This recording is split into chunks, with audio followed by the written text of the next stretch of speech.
Kung hindi man kulang, wala talagang nagawa ng mga proyektong farm-to-market roads sa Davao Occidental na dapat ay matagal nang tapos. Ayon sa Agriculture Department, pondo nila ang ginamit sa mga proyekto pero DPWH ang implementing agency. Nakatutok si Bernadette Reyes.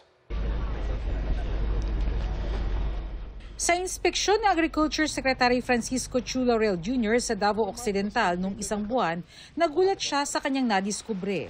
May mga farm-to-market roads na ginagawa pa kahit dapat ay natapos na noong 2021 pa. 3 days ago, isang araw lang. Dapat kasi 2021 pa tapos eh. 4 na taon nilang hindi ginawa. Dapat nakolekta na nila pera. Sa inilabas ngayong audit report ng Department of Agriculture, lumabas na 8 farm-to-market roads sa probinsya ang binansagang missing. 100 milyong piso ang halaga ng mga proyekto na pinondohan noon pang 2021 hanggang 2023 at dapat ay matagal nang tapos. 4 sa proyekto ang may bahagyang nagawa, pero may 4 ding wala talagang accomplishment mula sa simula. May gumagalaw. Ibig sabihin, may nagtatrabaho. When in fact, these projects were funded 2021, 2023, where the budget has already lapsed. Pilit na hinahabol talaga para hindi makita na may problema. Ang tanong doon, anong pondo ang ginamit? Sinong contractor? The same contractor pa rin ba? So we don't know. Kabilang sa mga proyektong may bahagyang nagawa ang pagsesemento ng National Highway sa Barangay Sanghay sa bayan ng Malita, Davao Occidental na 12 million pesos.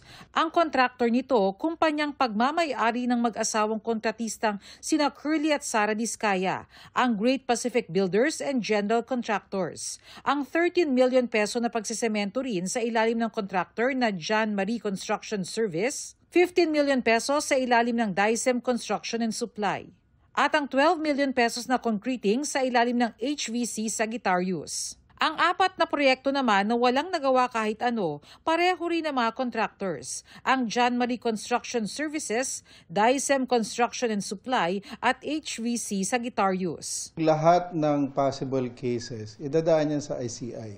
So isasubmit yung report. Dapat managot talaga yung may pagkakasala dun.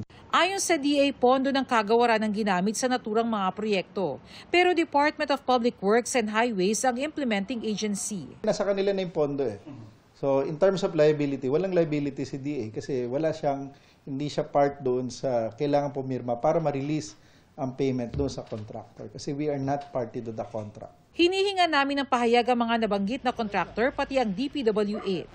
Ayon sa DA, naisumiti na sa Office of the President ang resulta ng investigasyon ng Bureau of Agriculture and Fisheries Engineering. Bukod dito, nagsasagawa rin daw ng hiwalay na investigasyon ang Department of Agriculture sa pamamagitan ng kanilang Internal Audit Service at sa pakikipagtulungan ng Inspectorate and Enforcement Office. Para maiwasan na mangyari ulit ito, pinag-aaralan raw kung maaaring ang DA na ang mag-implement ng mga farm-to-market roads simula sa susunod na taon. Para sa GMA Integrated News, Bernadette Reyes, Nakatutok, 24 Oras.